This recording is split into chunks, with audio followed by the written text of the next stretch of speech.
What happens when the wolf they cast aside was the one destined to rule them all? For Alara Moonwhisper, life as an Omega meant keeping her head down, her voice soft, and her dreams buried deep where no one could mock them.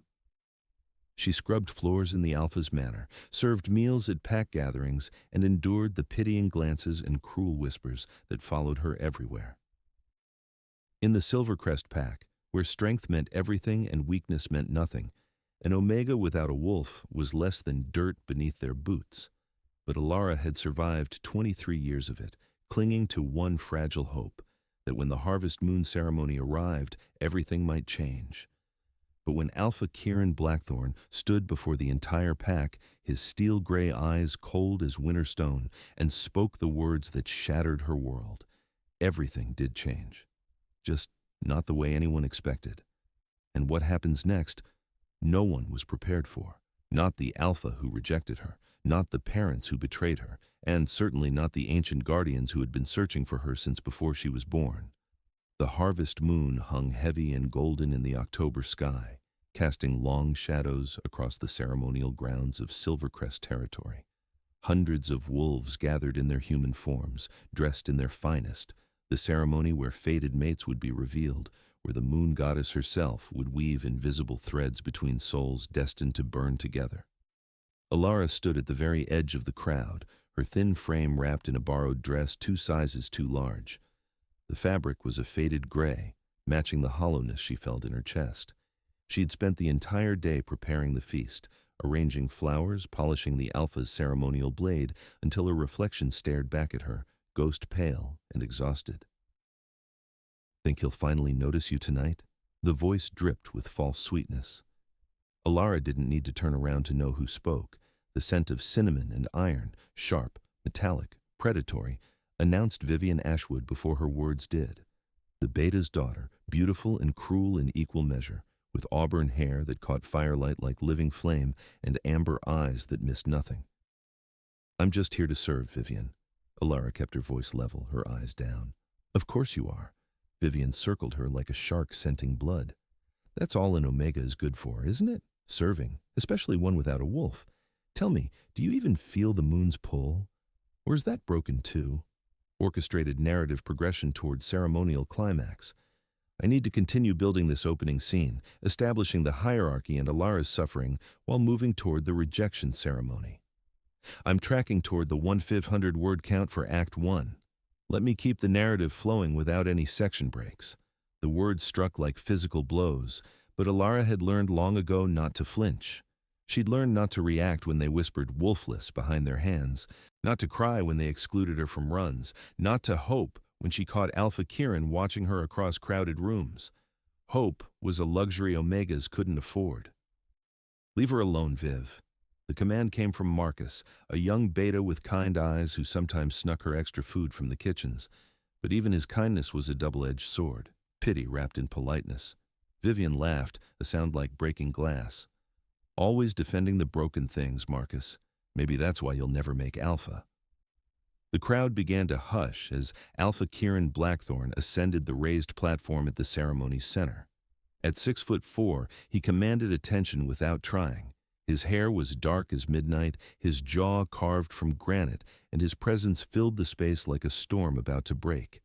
The scent of forest and embers, ozone and steel rolled off him in waves, dominance made manifest. Beside him stood his father, former Alpha Garrett Blackthorn, still powerful despite his silver hair. And on Kieran's other side, Vivian took her place, her smile sharp as knives. Alara's heart clenched. She knew the rumors. Everyone knew. Kieran and Vivian had been inseparable since childhood, training together, hunting together, ruling together in all but name. The Harvest Moon. Ceremony was a formality. Everyone expected the Alpha to claim the Beta's daughter as his Luna. Everyone except the Moon Goddess.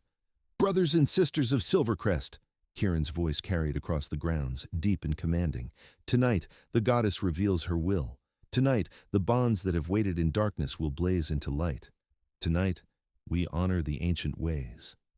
The pack howled their approval, the sound raising goosebumps on Alara's skin. She felt it then, a tug, subtle as silk thread but undeniable. something pulling at her chest, drawing her attention to the platform, to him. No, it couldn't be. Kieran's eyes swept the crowd and stopped. On her. His nostrils flared, his body going rigid. The scent of lavender and morning dew, wildflowers after rain, her scent, must have reached him even across the distance. Time stopped. The ceremonial moon marks began to glow on his right shoulder, visible even through his shirt, swirling silver patterns that every alpha bore, waiting for their mate's mark to mirror them. And Alara felt an answering warmth on her own shoulder, a burning that spread like wildfire beneath her skin. The bond snapped into place. It wasn't gentle. It was a thunderclap, a lightning strike, a collision of souls that left her gasping. She felt his shock, his confusion, his horror. Horror. Vivian saw it too. Her amber eyes narrowed as she followed Kieran's gaze to Alara, and understanding twisted her beautiful features into something ugly. No, she hissed, but the moon goddess had spoken. Kieran's jaw clenched, muscles tightening beneath his skin. Alara watched him war with himself, watched as duty and desire, destiny and disgust battled behind his steel-gray eyes. She felt it through the bond, the pull toward her, and the desperate resistance against it. When he finally spoke, his voice was ice. "Bring her forward." Two guards moved through the crowd. Alara's legs wouldn't work. They half-carried, half-dragged her to the platform, depositing her at Kieran's feet while hundreds of wolves watched in stunned silence. She could smell their confusion, their judgment, their disbelief. An Omega. The moon goddess had chosen an Omega for their Alpha King. Alara forced herself to look up, to meet his eyes. For one heartbeat, she saw something there. Recognition, wonder, the beginning of acceptance. The bond thrummed between them, singing of completeness, of home. Then Kieran's expression shuddered. I, Kieran Blackthorn, Alpha of Silvercrest Pack, reject this bond. Each word fell like an executioner's blade. I reject Alara Moonwhisper as my mate, my Luna, my equal. I sever this connection before the moon and the pack. I choose strength over weakness. I choose power over this. The last word dripped with contempt. The bond didn't break cleanly. It shredded, tearing through her chest like claws through flesh.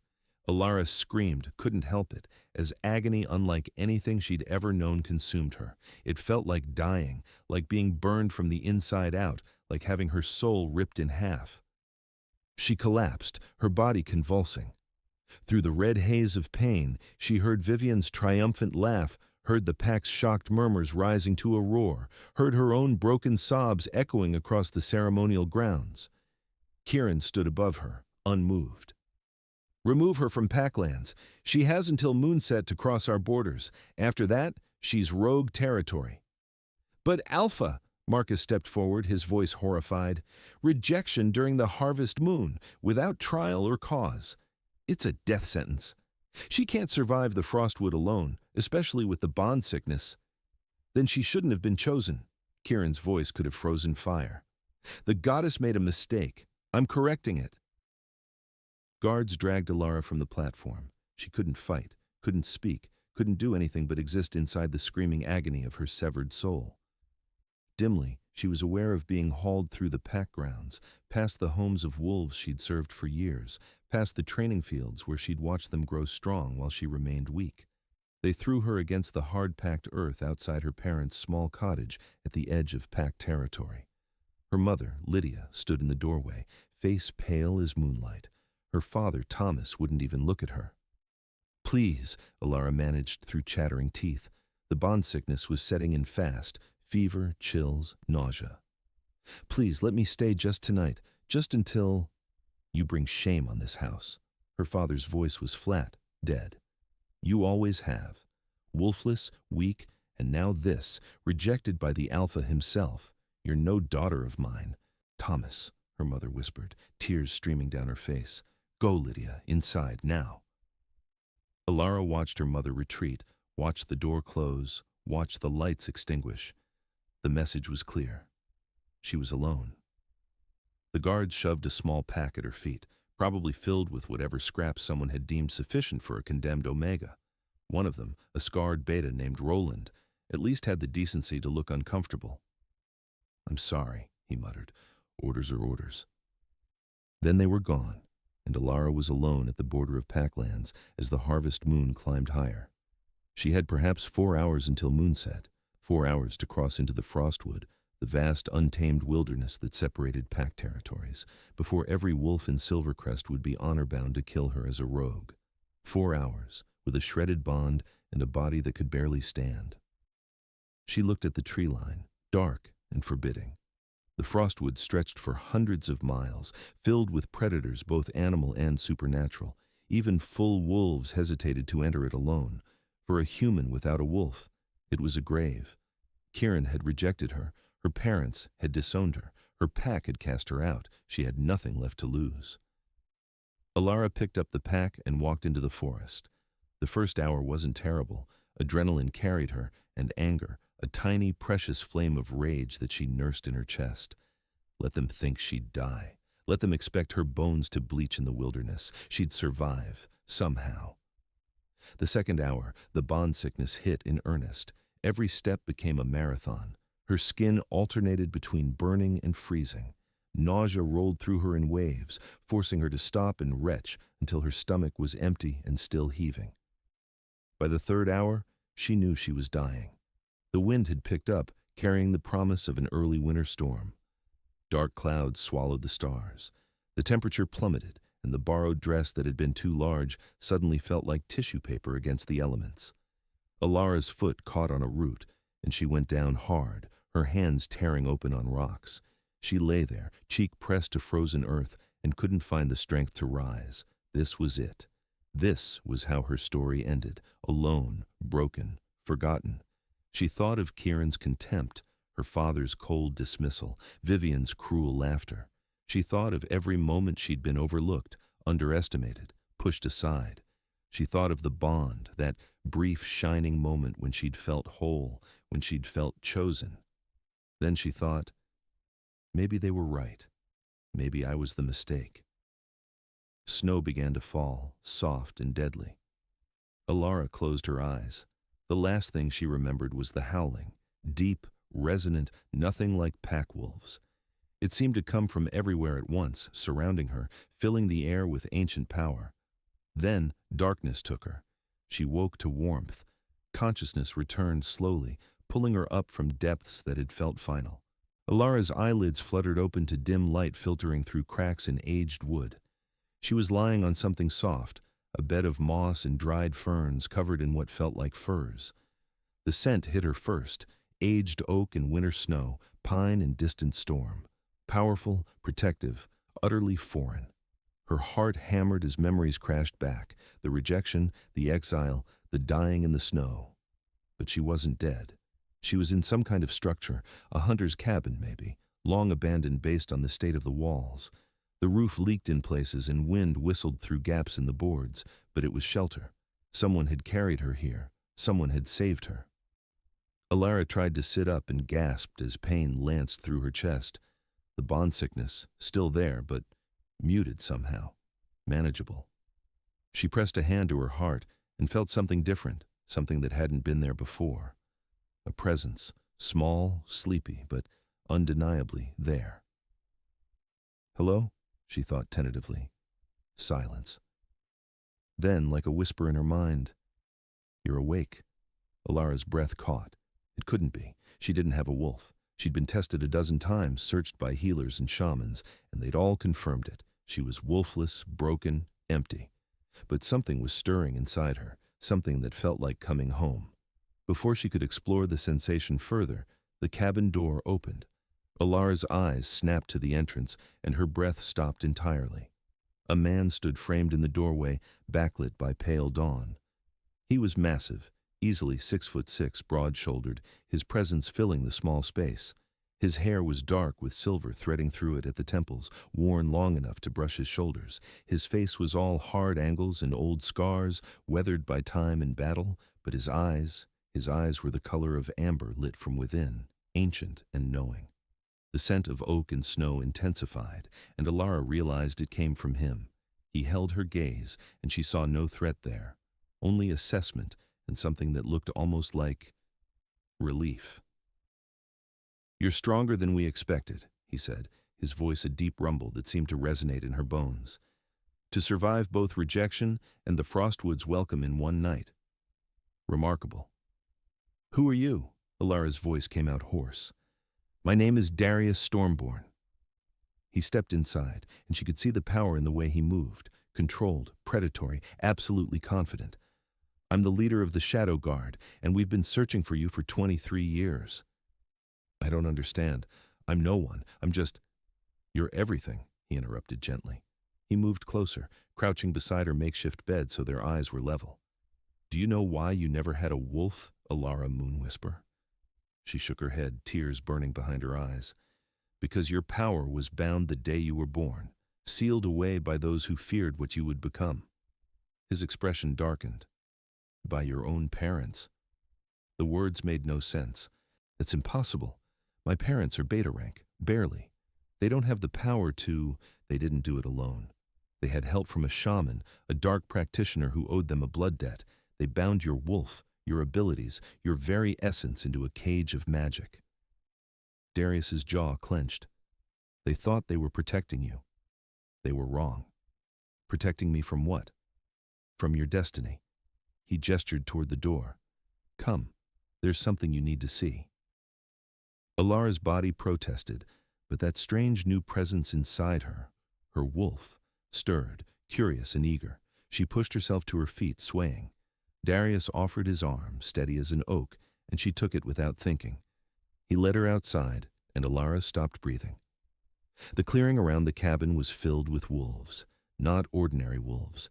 These were massive, each one easily the size of a draft horse, their fur ranging from midnight black to silver white to russet red. They sat in a perfect circle, 10 of them, watching her with eyes that glowed with intelligence far beyond animal. "1," Alara whispered, counting. "2, 3, 4, 10. She looked at Darius, shock stealing her voice. "What are they?" "Not they." Darius's smile was slight but genuine. "We, the Shadow Guard. We're not just wolves, Alara. We're something older, something that predates the packs, the territories, the moon goddess herself." He looked at the massive wolves, pride evident in his gaze. "We're dire wolves, the first shifters, and we've been waiting for you." One of the wolves, a beautiful silver female with eyes like sapphires, shifted. The transformation was fluid, graceful, utterly controlled. A woman stood where the wolf had been, tall and elegant, with silver hair that cascaded down her back. "She's so small," the woman said, but her voice held wonder, not criticism. "How could such power fit in such a fragile form?" "Kyra," Darius warned. "I mean no offense." Kyra approached Alara, moving with inhuman grace. She tilted her head, studying. But the prophecy spoke of a matriarch who would shake the foundations of pack law itself. "She looks like a strong wind would break her." "The binding," another voice said. A huge black wolf shifted, becoming a man with skin dark as night and eyes like molten gold. The binding kept her small, kept her weak. It was trying to strangle her power at the root. "But it failed, didn't it, Zephyr?" Darius looked at Alara with something like reverence. "The rejection shattered it. Kieran Blackthorn thought he was casting aside a weak Omega. He didn't realize he was freeing a queen." Alara's head spun. "I don't understand any of this. Prophecy? Matriarch? I'm nobody. I can't even shift." "Can't you?" Darius stepped closer, his voice dropping to that bone-deep rumble. "Tell me, what do you feel right now in your chest where your wolf should be?" Alara pressed her hand to her heart. The presence was stronger now, more alert. It felt like an ancient door, locked for so long that it had just begun to crack open. "We're here," the voice whispered in her mind, clearer than before. "We've always been here, waiting for the chains to break." "I feel," Alara's voice trembled, "I feel her. My wolf. She's waking up." The Shadow Guard shifted as one, a wave of motion that saw 10 massive dire wolves become 10 warriors in human form. They knelt, every single one, heads bowed in respect. "Then let us show you what you are, Alara Moonwhisper," Darius said softly. "Let us show you what they tried to hide. Let us show you why the Alpha King's rejection was the best thing that ever happened to you." He held out his hand, and the scent of oak and snow wrapped around her like a promise. "Will you trust us?" Alara looked at the 10 warriors kneeling before her, strangers who claimed to have been searching for her since birth, who spoke of prophecies and power and destinies she couldn't comprehend. She had every reason to say no, to run, to hide. But the tiny flame of rage in her chest flared brighter. Kirin had rejected her. Her parents had disowned her. Her pack had cast her out to die. They'd all underestimated her. Maybe it was time to prove them wrong. Alara took Darius's hand. "Show me." They brought her to a cave system deeper in the Frostwood, a network of tunnels and chambers that opened into a massive central cavern. Ancient symbols covered the walls, glowing faintly with inner light. At the center stood a stone altar, worn smooth by centuries. "This is a sacred place," Kyra explained, her voice echoing. "Built by the first shifters, before the packs divided, before territories and hierarchies. This is where we honor the old ways." Darius guided Alara to the altar. The other Shadow Guard formed a circle around them, their combined presence filling the cavern with power that made the air thick and electric. "The prophecy was written here," Zephyr said, gesturing to the symbols, 300 years ago when the last matriarch fell in battle. The seer who witnessed her death spoke of another who would rise, one who would be born in shadow, but crowned in light. Kyra took up the recitation, her voice taking on a ritual cadence. "When the moon bleeds and the Alpha rejects, when the blood of the weak carries the strength of the first, the matriarch will rise. She will be marked by betrayal, forged in exile, and crowned by those who never knelt to pack law. She will come when the wolves have forgotten what it means to be wild." The words resonated in Alara's chest, in that place where her wolf stirred. The presence grew stronger with each syllable, pushing against the remnants of the binding magic. "Your parents knew," Darius said quietly. "When you were born, a shaman read your fate. She saw your potential, saw what you would become. Your parents panicked. They were low-ranking betas, terrified of drawing attention from powerful enemies, so they bound your power, hoping to keep you safe by keeping you small." "But bonds don't last forever," another warrior spoke, a man with red hair and eyes like forest canopy. "Especially not bonds placed on one with your bloodline. The magic was always destined to break. They just didn't know when or how." "The rejection was the key," Kyra added. "Mate bonds are soul-deep magic. When Kirin severed your connection, the violence of it shattered everything else, including the chains your parents wrapped around your wolf." "Yes," her wolf confirmed, and Alara could feel her now, truly feel her, prowling just beneath her skin. They tried to cage a storm, but storms cannot be contained forever. "What am I?" Alara whispered. "You're the matriarch," Darius said simply.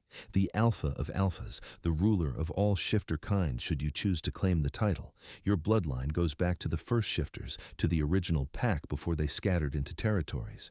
That power runs in your veins, Alara. It always has." She shook her head, overwhelmed. "I can't be. I'm weak, I'm small, You're done being what they told you to be." Darius's voice held steel now, command. "The binding kept you in a cage, but the cage is broken. Your wolf is waking. The question is, are you ready to let her out?" Alara looked at the 10 warriors surrounding her. They weren't her pack. Silvercrest had thrown her away. But these wolves, these dire wolves who claimed to have waited decades for her, they looked at her with respect, with hope, with belief. No one had ever believed in her before. The wolf inside her snarled, eager and fierce and tired of hiding. "How?" Alara asked. "How do I let her out?" "You stop fighting," Kara said gently. "You stop making yourself small. You stop believing the lies they told you. You breathe and you let go and you become what you were always meant to be." Darius squeezed her hand once, then stepped back, giving her space. "We'll be here. We won't let anything happen to you. But this moment, this is yours alone." Alara closed her eyes. She thought of every time she'd been called weak, worthless, broken. She thought of Kirin's contempt, her father's cold dismissal, Vivian's cruel laughter.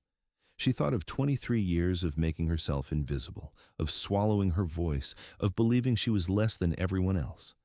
Then she thought, no more. She opened her eyes and looked at her wolf, really looked, for the first time in her life. In the space behind her ribs, in that place where souls and magic intertwined, she saw her. She was magnificent. "Hello," Alara thought. "Hello, sister," her wolf replied. "Are you ready to run?" "I'm ready to fly." The transformation began. It didn't hurt. That was the first shock. Every wolf she'd ever watched shift had described the pain. Bones breaking and reforming, flesh tearing and healing, the agony of reshaping a human body into something else entirely. But for Alara, it was like coming home. Her bones didn't break. They flowed, growing longer, stronger, denser. She felt her spine extend, her skull shift, her limbs reconfigure into something powerful and perfect. Fur erupted across her skin, not painfully, but like flowers blooming in fast motion, soft and thick and pure white with threads of silver that caught the light like starlight. She grew and grew and grew. The cavern that had felt spacious suddenly seemed smaller as her transformation continued. The shadow guard stepped back, their eyes wide, their sense shifting from anticipation to awe. Energy exploded through her, raw and ancient and infinite. The symbols on the cavern walls flared bright, responding to her presence. The air itself seemed to vibrate with power, with recognition. When the transformation completed, Alara stood on 4 legs for the first time in her life. She was enormous, easily twice the size of an alpha wolf, 3 times the size of a normal shifter. Her fur was pristine white, with those silver threads woven throughout, and when she looked down at her paws, she saw they glowed faintly, as if moonlight lived beneath her skin. But her eyes, she could feel them blazing, could see the reflected light they cast on the cavern walls. Not amber, not gold, not any natural wolf color. They were silver white, luminous and otherworldly. The eyes of something ancient, the eyes of a matriarch. "Look at us," her wolf breathed, and Alara realized they weren't separate anymore. They were one being, one mind, one soul finally united after 23 years apart. She opened her mouth and howled. The sound shook the cavern. It shook the forest beyond. It was a declaration, a challenge, a promise. It said, "I am here. I am awake. I will not be small anymore." The Shadow Guard answered with howls of their own, shifting into their dire wolf forms. Their voices joined hers in a chorus that would carry for miles, a sound the packs hadn't heard in centuries. When the howling faded, Darius shifted back to human form. He approached her slowly, respectfully, and knelt before her massive wolf.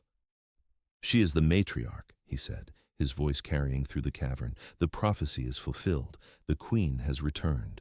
The others knelt as well, all 10 warriors bowing before Alara's wolf form. And for the first time in her life, Alara Moonwhisper felt powerful. The days that followed blurred into weeks as Alara learned to control her power. Shifting became second nature, a thought, a breath, and she could flow between forms as easily as stepping through a doorway. But the wolf form was where she felt most herself, where the strength that had been denied her finally made sense. Darius trained her personally, teaching her to fight, to hunt, to move through the forest like a shadow. He was patient, but demanding, pushing her past limits she didn't know she had. "Your size gives you strength," he said one afternoon as they sparred in the clearing, both in wolf form. "But it makes you a target. You must be faster, smarter, more controlled than any opponent." Alara lunged, testing the theory.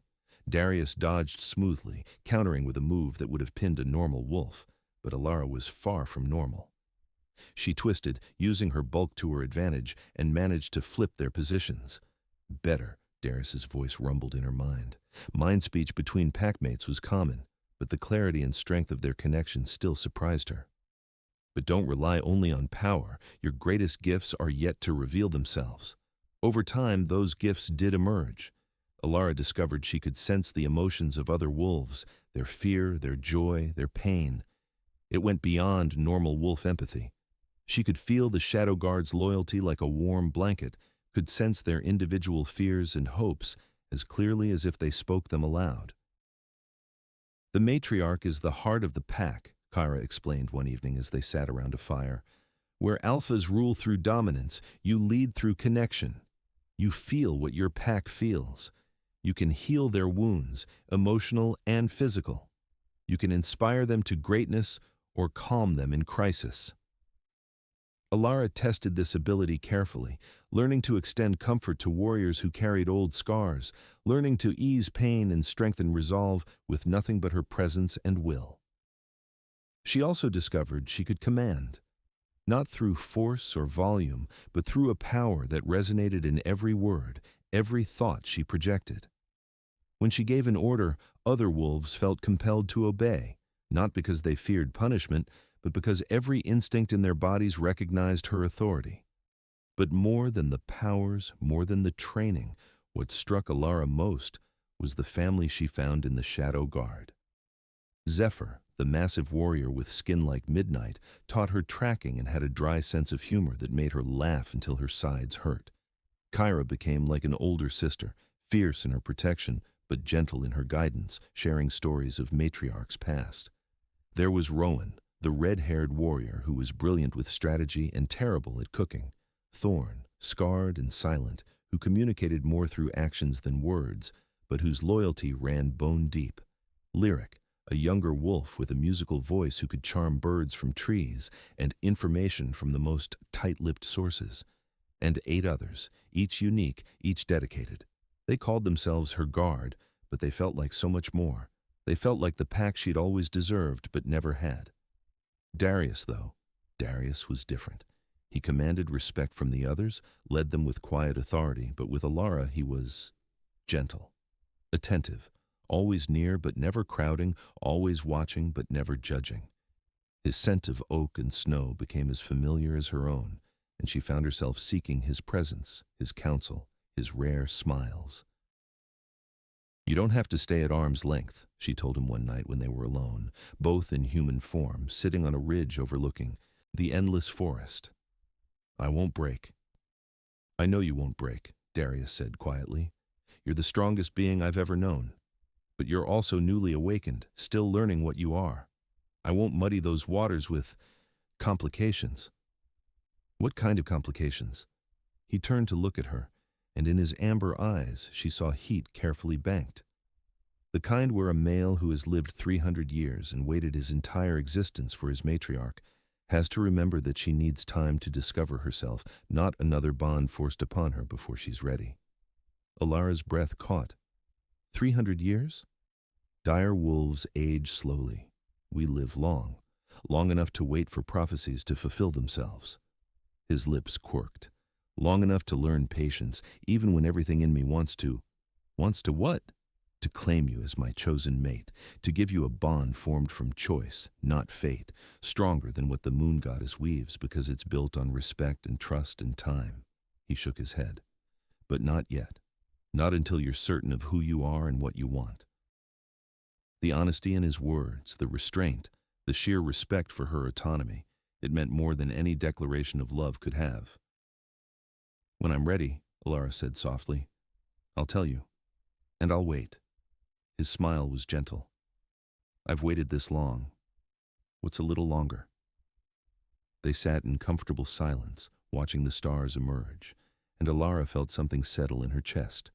Not a mate bond, not yet, but the beginning of something that might grow into one, something chosen, something earned, something worth more than any fate-given connection. The peace lasted 5 weeks.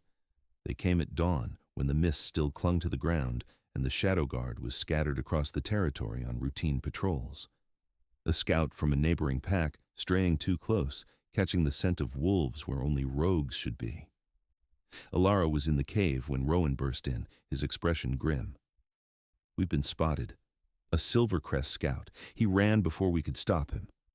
Her blood went cold. "How long?" "He'll reach their borders within the hour. They'll mobilize immediately." Darius entered behind him, already shifting into commander mode. "We fortify positions. Kyra, recall the outer patrols. Zephyr, prepare defensive positions at the 3 main approaches. Thorn." "No," Alara's voice cut through his orders, quiet but absolute. Everyone turned to look at her. "We don't hide," she said, rising to her feet. "We don't run. They're coming to destroy a rogue pack. Let them come. Let them see what I've become." "Alara," Darius said carefully, "Silvercrest can field 50 warriors. If they bring their allies, Then they bring their allies. She met his eyes, and her wolf surged close to the surface, making her own eyes flash silver. I'm tired of hiding. I'm tired of being small. They cast me out to die. Let them see what they created instead. Kyra stepped forward, a fierce grin on her face. The matriarch speaks true. Let them come. Let them learn fear. The others growled their agreement, but Darius still looked uncertain. You're powerful, Alara, more powerful than any of us imagined, but you've only been shifted for 5 weeks. Combat experience. I was weak my entire life because they made me believe I was, Alara interrupted. But I'm not weak, Darius. I'm not fragile, and I'm done letting anyone tell me what I can or can't face. She softened slightly, touching his arm. Trust me. Trust what I've become. He studied her face for a long moment, then nodded slowly. To the death, then. We stand with our matriarch. To the death, the others echoed. They had 2 hours to prepare. Alara spent it in meditation, connecting with her wolf, feeling the full scope of power that lived inside her. She was nervous, only a fool wouldn't be, but beneath the nerves was something cold and hard. They'd thrown her away. Now they'd face what they'd created. The war party arrived with 23 warriors, all shifted, all battle-ready. At their head, unmistakable even in wolf form, was Kieran Blackthorn. His enormous gray wolf radiated dominance, his alpha aura pressing against the frostwood like a physical weight. Beside him ran a beautiful auburn wolf, Vivian, and behind them a force meant to overwhelm any rogue pack foolish enough to challenge Silvercrest's territory claim. Alara stood at the edge of the clearing in human form, flanked by her shadow guard, also in human form. She'd dressed simply but deliberately, leather pants, a fitted tunic, her silver-white hair unbound and cascading down her back. The mate mark on her shoulder, Kieran's rejected bond, had transformed into something new, a silver pattern that looked like wings. Kieran skidded to a halt when he saw her, his massive wolf form going rigid. Even from 50 feet away, she felt his shock, his disbelief. Impossible, his mind voice carried, not directed at her but broadcasting to his own pack. She was wolfless, she had no power. Vivian's auburn wolf snarled, lips pulling back from fangs. But Alara noticed something. The she-wolf's eyes kept darting to her, to the shadow guard, calculating odds, seeing that this wasn't the easy kill they'd expected. Alara stepped forward, and her voice carried across the clearing with preternatural clarity. Hello, Kieran. Thank you for coming. We have much to discuss. The Silvercrest wolves shifted to human form, weapons materializing. Some carried actual steel, others relied on claws and fangs, but all of them were armed and ready. Kieran stood at the front, naked as most shifters were after transformation, utterly unself-conscious and utterly commanding. He looked different than she remembered. Harder. More tired. The scent of forest and embers, ozone and steel, carried hints of stress and sleepless nights. Alara. Her name on his lips sounded like a question, like an accusation, like a prayer. You're alive. Surprised? You shouldn't have survived. The bond sickness alone should have... He stopped, his nostrils flaring as he caught her scent. Lavender and morning dew, wildflowers after rain. But underneath it all, something new. Something that made his eyes widen. You shifted. You have a wolf. I always had a wolf, Alara corrected. She was just sleeping, waiting for the chains to break. She tilted her head. Your rejection was the key, Kieran. So in a way, I should thank you. Vivian pushed forward, her human form as beautiful as her wolf, all curves and amber eyes and barely contained rage. This is the rogue pack that's been spotted in our territory. These are the wolves we're here to eliminate. We're not in your territory, Darius said mildly from Alara's left. We're in the Frostwood, unclaimed lands. Or have pack laws changed since I last paid attention? Kieran's eyes snapped to Darius, and Alara saw recognition flare. You're Darius Stormborn. The myths say you died 200 years ago. Myths are often wrong. Darius smiled, and it wasn't friendly. I've been busy, searching, waiting, protecting what's mine to protect. And what is that? Her. He gestured to Alara, the one you threw away. Tension crackled across the clearing like lightning. The Silvercrest wolves bristled, reading the threat in Darius's words, in his stance, in the way the other Shadow Guard moved incrementally closer to Alara. "Stand down," Kieran ordered his pack. To Alara, he said, "We came because we detected wolves in numbers that suggested rogue activity. But you're obviously more than a rogue. Tell me what's happening here. Tell me who you've become." Vivian's eyes narrowed. "My Alpha, she's clearly building a pack, a direct threat to our borders. We should—" "I'm building nothing," Alara interrupted, and her voice carried a weight that made several Silvercrest wolves flinch. "I'm reclaiming what was stolen from me. I'm becoming what I was always meant to be before my parents, and your prejudice tried to kill it." She took another step forward, and now she was only 30 feet from Kieran, close enough to see the conflict in his steel-gray eyes, close enough to scent his guilt beneath the dominance. "You want to know what's happening, Kieran? I'll tell you." She let her eyes flash silver, let a hint of her power leak out, just enough to make the air shimmer. "For 23 years, my wolf was bound by dark magic. My parents did it when I was an infant because they were terrified of my bloodline, terrified of what I might become. They kept me weak, kept me small, kept me as an Omega so no one would look too closely." Gasps rippled through the Silvercrest wolves.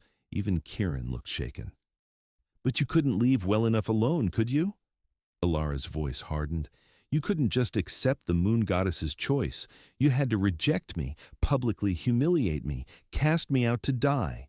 And that rejection, that violence to our bond, it shattered the binding." She shifted. The transformation was instant, controlled, beautiful. One moment a woman, the next a massive white wolf that towered over every wolf in the clearing. Her silver eyes blazed like stars, and her presence hit the assembled wolves like a physical force. The Silvercrest pack stumbled back, their sense flooded with fear and awe. Several dropped to submissive crouches instinctively, unable to help themselves in the face of her overwhelming dominance. Kieran held his ground, but barely. His wolf fought to surface to either submit or challenge, and Alara could see the war in his eyes. Vivian didn't crouch. The auburn-haired beta snarled, shifted, and launched herself at Alara with claws extended and fangs bared. It was a mistake. Alara didn't even have to think. Her wolf moved with speed that shouldn't have been possible for something her size, catching Vivian mid-leap. One massive paw swatted the smaller wolf aside like she weighed nothing, sending her tumbling across the clearing to land in a heap 30 feet away. The message was clear. Don't even try. Vivian struggled to her feet, dazed and furious. She tried to charge again, but Kieran's alpha command froze her. "Stand down." Alara shifted back to human form, not even breathing hard. "I could have killed her. I didn't. Remember that." "What are you?" Kieran's voice was barely a whisper. Before Alara could answer, the Shadow Guard shifted. 10 dire wolves, each one massive enough to dwarf normal alphas, materialized around Alara like ancient guardians, stepping from myth into reality. Their combined presence was overwhelming. Zephyr's midnight form, Kyra's silver elegance, Rowan's red-tinged power, and 7 others, all unmistakably more than ordinary wolves. The Silvercrest pack broke. Wolves scattered, running for the tree line, their courage evaporating in the face of predators from an older, more dangerous time. "Hold!" Kieran's voice cracked like a whip, freezing his wolves in place through sheer force of will. But Alara could smell their terror, could feel their certainty that they were about to die. "We are the Shadow Guard," Darius rumbled, his mental voice carrying to every wolf present. "We serve the matriarch. We have served her bloodline for 300 years, waiting for her to wake, and now she has." "Matriarch," Kieran repeated. Understanding was dawning in his eyes, understanding and horror. "The old prophecy, the Alpha of Alphas, the one who would unite the packs." "Or rule them," Kyra added helpfully. "The prophecy's a bit vague on that point." Alara stepped between her guard and Kieran, meeting his eyes directly. "I didn't come here to unite anyone. I didn't come here to rule. I came here to survive. You exiled me, Kieran. You cast me out to die. What happens now is up to you." "Mercy," he said, and the word cost him everything, his pride, his dominance, his carefully maintained alpha persona. He dropped to one knee, and the submission was genuine. I beg mercy for my pack. I was wrong. I was blind. I rejected what I should have treasured. I cast out what I should have protected. I accept full responsibility. My alpha, no! Vivian struggled against Kieran's command, her wolf form trembling with rage and shame. I wronged her, Kieran said, not looking away from Alara. I wronged all of us by rejecting the goddess's choice. I will accept whatever judgment she deems fit. Alara studied him, this male who had shattered her world and inadvertently freed her from a prison she didn't know she was in. She felt no love for him, the rejected bond had taken care of that. But she felt no burning hatred either. What she felt was power. The power to choose mercy or vengeance, the power to end him or spare him, the power she'd never had before. Your judgment, she said slowly, is to live with what you've done, to watch as I become everything you were too blind to see, to know that you had the goddess's gift and you threw it away. She gestured to Vivian, who flinched. As for her, she attacked me in an act of war. The punishment for that is banishment from Packlands for one full moon cycle. She will survive as a rogue alone and learn what it means to be cast out. Please, Vivian gasped, her wolf form shaking. Not that, anything but that. You wanted me dead, Alara said flatly. Consider this mercy. Kieran bowed his head. It will be done. Furthermore, Alara continued, her voice taking on that quality of command that made every wolf listen. Spread the word to all packs in these territories. The Frostwood is under my protection. These are my lands now. Any wolf who enters without permission will answer to the Shadow Guard. She paused, letting that sink in. But any wolf who seeks sanctuary, any Omega who's been mistreated, any Beta who's been broken, any rogue who wants a home, they can come to me. I will give them what your packs denied them, dignity, respect, and the chance to be strong. Kieran's eyes widened. You're creating a rival pack. I'm creating a refuge, Alara corrected. Whether it becomes your rival depends entirely on how you treat your own wolves going forward. She stepped closer to him, close enough that he had to tilt his head back to meet her eyes. You made a mistake, Kieran. You didn't just reject a mate, you rejected a matriarch. You rejected the future. I'm giving you the chance to do better, not for me, but for every wolf who suffers under pack laws that value strength over kindness, dominance over compassion. He swallowed hard. I will try. Then go. Alara stepped back. Take your wolves home. Tell them what you saw here, and remember, I'm not the weak Omega you discarded. I am Alara Moonwhisper, matriarch of the Shadow Guard, queen of the Frostwood. She let her eyes flash silver one more time. I am the one who will not be overlooked again. Kieran rose slowly, his pack gathering around him, with visible relief. They retreated, glancing back repeatedly as if unable to believe they were being allowed to leave. Vivian was the last to go, dragged away by two betas while she snarled her fury and humiliation. When the Silvercrest wolves disappeared into the trees, the Shadow Guard surrounded Alara, their combined presence a wall of protection and pride. That was well done, Darius said quietly, shifting back to human form. You showed strength but not cruelty, power but not tyranny. You gave them justice instead of vengeance. They'll talk, Kara added. Word will spread. Wolves will come, some to challenge, some to join. Let them come, Alara said. She felt exhausted but also exhilarated, powerful in a way she'd never experienced. We'll be ready, Rowan laughed. Did you see their faces when we shifted? I thought half of them would faint.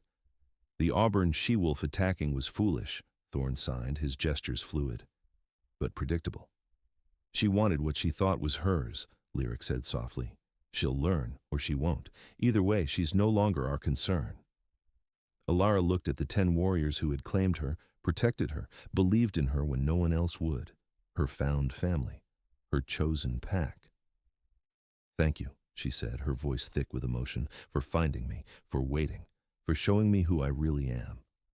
You showed yourself, matriarch, Zephyr rumbled. We just opened the cage. You were the one who flew. Darius stepped closer, and his scent wrapped around her like a warm blanket. What now? Alara looked toward the deeper Frostwood, toward the cave systems and the ancient spaces that would become her territory, her kingdom, her home. She thought of all the wolves like her, the Omegas, the outcasts, the broken ones, who might hear her story and find hope. Now, she smiled, and it was fierce. Now we build something better. Now we show the packs what they've been missing. Now we create a place where strength comes from unity, not domination.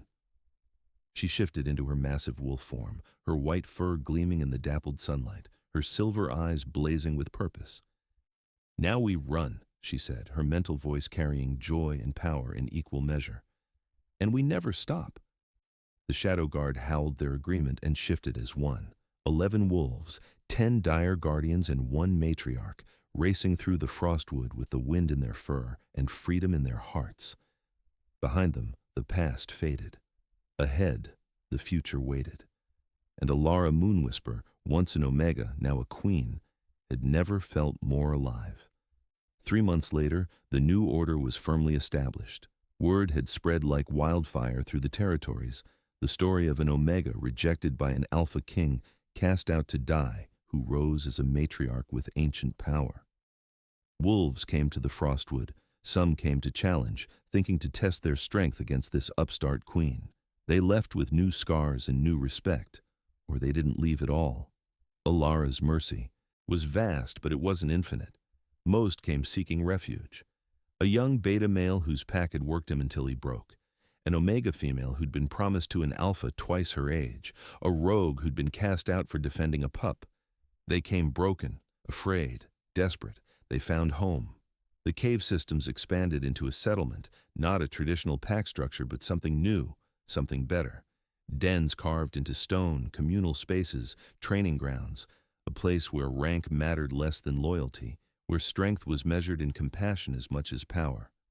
Alara stood at the entrance to the main cavern, watching her people, because that's what they were now, her people, as they went about their evening routines, pups playing, adults training, healers tending wounds, hunters returning with fresh game. This was pack. This was family.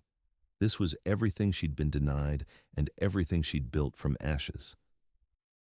"You look satisfied," Darius said, materializing beside her with that uncanny stealth that dire wolves mastered. "I am." She leaned into his warmth, and he wrapped an arm around her shoulders naturally, comfortably. Over the months their bond had deepened, not rushed, not forced, but growing like roots through rich soil. "The blood moon rises tomorrow," he said quietly. "Kyra says the old legends claim it's a time when ancient evils stir." "Let them stir." Alara's smile was fierce. "We'll be ready." "You sound almost eager." "I spent my whole life being afraid," she admitted. Now I know what I am. I know what we are together. Whatever comes, we'll face it." Darius pressed a kiss to her temple, and the gesture was both tender and possessive. "Have you made your decision?" She knew what he was asking. They'd danced around it for weeks, the question of a chosen mate bond, stronger and deeper than any the moon goddess could forge because it was built on respect, trust, and time. "I have." Alara turned to face him fully, taking his scarred hands in hers. "Darius Stormborn, leader of the Shadow Guard, you've waited 300 years for me. I've waited 23 years to feel chosen. Will you be my mate, not because fate demands it, but because we choose it?" His amber eyes blazed with emotion, joy, love, relief. "I have been yours since the moment I found you dying in the snow, Alara Moonwhisper. I will be yours until the stars go dark. Yes."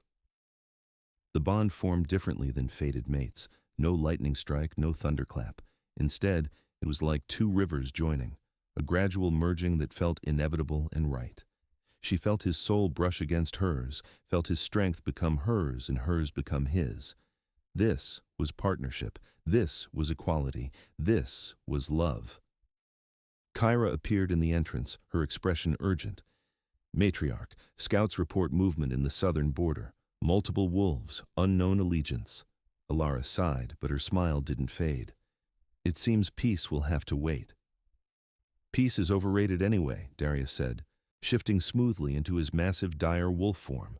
Alara shifted as well, her white wolf towering beside his dark one. Together, they looked like night and day, shadow and light, perfectly balanced. "Ready?" she asked through their new bond. "Always," he replied. And so, Alara Moonwhisper's journey began, not as the weak Omega she'd been told she was, but as the matriarch she'd always been meant to become. She'd been rejected by an Alpha, cast out by her pack, left to die by her parents. But from that rejection came freedom. From that exile came power. From that death sentence came life, real, fierce, undeniable. She learned that sometimes the worst thing that happens to you becomes the best thing that ever could have happened. She learned that strength comes not from dominance, but from choosing mercy. She learned that family isn't blood. It's the wolves who stand beside you when everyone else walks away. The blood moon would rise tomorrow, and with it, new challenges. Ancient evils might stir, old enemies might strike, the established packs might finally unite against her growing power. Let them come. She was no longer the Omega they threw away. She was the matriarch. She was the storm they'd tried to cage. She was the future they'd tried to kill. And she was just getting started. So what about you? What would you do if you discovered you had power beyond imagining? If you were rejected, but found strength in that rejection? If you had the chance to build something better than what came before? If you enjoyed Alara's transformation from Omega to Queen, hit that like button and drop a comment telling me your favorite moment. Was it when she first shifted? When she faced down Kiran? When she chose mercy over vengeance? I want to hear from you. And don't forget to subscribe and hit that notification bell, because Alara's story is far from over. The blood moon rises tomorrow, and trust me, you don't want to miss what happens when ancient evils meet a newly awakened matriarch and her shadow guard. Thank you for listening to Alara's journey. Thank you for being here. We'll see you in the next chapter, and I promise it's going to be epic. Until then, remember, you are stronger than anyone ever told you. You are more than what they tried to make you. And sometimes, the best revenge is becoming everything they said you couldn't be. This has been Guards Drag the Omega. The Alpha King's growl shattered every window. We'll see you next time.